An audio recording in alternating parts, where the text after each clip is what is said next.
السلام عليكم ورحمة الله وبركاته.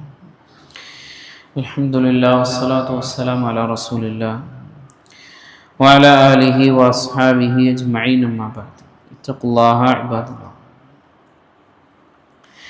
Abdullahi bin Abbas റളിയല്ലാഹു തആല അൻഹു ഉദ്ധരിക്കുന്ന ഒരു ഹദീസിൽ റസൂലുള്ളാഹി സ്വല്ലല്ലാഹു അലൈഹി വസല്ലം അവിടുന്ന് പറഞ്ഞു, ലാ യഖ്ലുവന്ന റജുലുൻ ബിഇംറഅത്തിൻ ഇല്ലാ വമഅഹാ ദൂ മഹ്റമിൻ.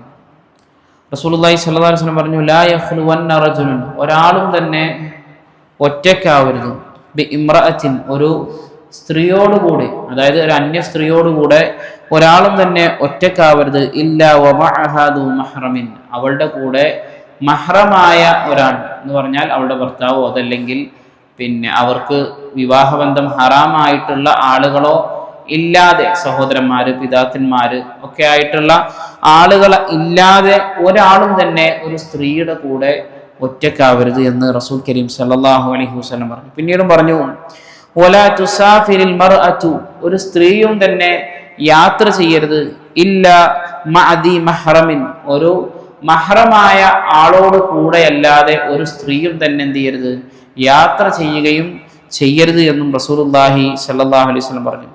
ഫഖാമ റജുലുൻ ഫഖാൽ, ആ സമയത്ത് ഒരു വ്യക്തി എഴുന്നേറ്റുകൊണ്ട് റസൂൽ കരീം സല്ലല്ലാഹു അലൈഹി വസല്ലം തങ്ങളോട് ചോദിക്കുകയാണ്, യാ റസൂലല്ലാഹ്, ഇന്ന ഇംറഅതി ഖറജത് ഹാജതൻ, എൻ്റെ ഭാര്യ അവൾ എന്ത് ചെയ്തിട്ടുണ്ട്, ഹജ്ജിന് വേണ്ടി ഇറങ്ങി പുറപ്പെട്ടിട്ടുണ്ട്.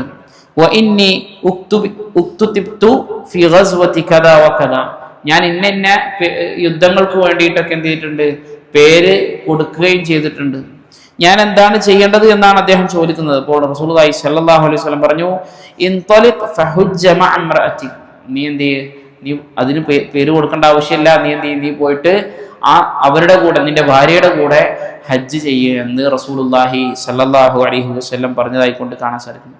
പ്രിയപ്പെട്ടവരെ, നമ്മുടെ ഒരുപാട് നിയമങ്ങളാണ് ഈ ഒരു ചെറിയ ഹദീസിലൂടെ റസൂൽ കരീം സല്ലല്ലാഹു അലൈഹി വസല്ലം പഠിപ്പിക്കുന്നത്. അതായത് ഇസ്ലാമിന്റെ കാഴ്ചപ്പാടിൽ ഒരു സ്ത്രീയുടെ കൂടെയും മഹറമില്ലാതെ ഒരു കാരണവശാലും ഒരാളും തന്നെ എന്ത് ചെയ്യാൻ പാടില്ല, ഒറ്റക്കാകുന്ന സന്ദർഭങ്ങൾ ഉണ്ടാകാൻ പാടില്ല.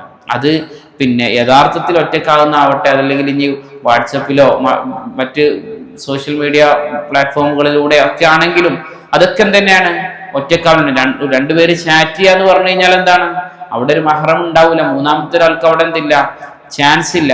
അപ്പൊ ആ രൂപത്തിൽ എന്ത് ചെയ്യാൻ പാടില്ല, ചാറ്റ് ചെയ്യാനോ അതല്ലെങ്കിൽ ഒറ്റക്കാകാനോ, അത് ജോലി സ്ഥലത്താവട്ടെ, സ്കൂളിലാവട്ടെ, കോളേജിലാവട്ടെ, ഏത് സ്ഥലത്തായിക്കൊള്ളട്ടെ, ഒരു മഹ്റം ഇല്ലാത്ത ഒരവസ്ഥയിൽ ഒരു പുരുഷനുമായിട്ട് എന്ത് ചെയ്യാൻ പാടില്ല, ഒറ്റക്കാകാൻ പാടില്ല. മാത്രമല്ല വലാ തുസാഫിൽ മറ, ഒരു പെണ്ണ് യാത്ര ചെയ്യാനും പാടില്ല.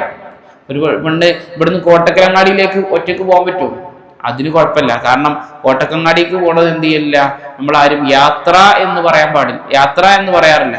നേരെ മറിച്ച് ഒരു യാത്ര എന്ന് ഏതിനാണോ പറയാം, നമ്മളിപ്പോ ഒരു കണ്ണൂരിലേക്ക് പോവുകയാണെങ്കിൽ, ഇവിടുന്ന് ഒരു കണ്ണൂരിലേക്ക് പോവുകയാണെങ്കിൽ അത് ഒരു യാത്ര എന്നായിട്ടാണ് കണക്കാക്കുക. അങ്ങനെയുള്ള യാത്ര എന്ന് പറയുന്ന സംഗതി ഒരു സ്ത്രീ എന്ത് ചെയ്യാൻ പാടില്ല, ഒരു മഹ്റം ഇല്ലാതെ അവൾ ഒറ്റയ്ക്ക് യാത്ര ചെയ്യാനും പാടില്ല എന്നാണ്. എത്രത്തോളം അതിന് ഗൗരവമുണ്ട് എന്ന് പറഞ്ഞാൽ, ഹജ്ജിന് വേണ്ടി, നിർബന്ധമായ ഹജ്ജിന് വേണ്ടി എൻ്റെ ഭാര്യ പുറപ്പെട്ടിട്ടുണ്ടെന്ന് പറഞ്ഞപ്പോൾ യുദ്ധത്തിന് പേര് കൊടുത്ത സഹാബിയോട് പോലും റസൂലുള്ളാഹി സ്വല്ലല്ലാഹു അലൈഹി വസല്ലം എന്താ പറഞ്ഞത്, ആ പേര് കൊടുക്കേണ്ട ആവശ്യമില്ല, നീ നിന്റെ ഭാര്യയോടൊപ്പം നീ എന്ത് ചെയ്യേ, ഹജ്ജ് ചെയ്യുന്നു. അപ്പൊ അത്ര ഗൗരവമുള്ള കാര്യമാണ് ഈ കാര്യങ്ങളൊക്കെ. അപ്പൊ നമ്മുടെ ജീവിതത്തിൽ അതൊക്കെ ശ്രദ്ധിക്കുക. അല്ലാഹു സുബ്ഹാനഹു വ തആല കാര്യങ്ങൾ കൃത്യമായി മനസ്സിലാക്കാനും അതനുസരിച്ച് ജീവിതത്തിൽ പ്രാവർത്തികമാക്കാനും എല്ലാമുള്ള തൗഫീഖ് നമുക്ക് അവർക്കും നൽകി അനുഗ്രഹിക്കുമാറാകട്ടെ. സുബ്ഹാനകല്ലാഹുമ്മ ബിഹംദിക അശ്ഹദു അൻ ലാ ഇലാഹ ഇല്ലാ അൻത അസ്തഗ്ഫിറുക വ അത്തൂബു ഇലൈക്. അസ്സലാമു അലൈക്കും വറഹ്മത്തുള്ളാഹി വബറകാതുഹു.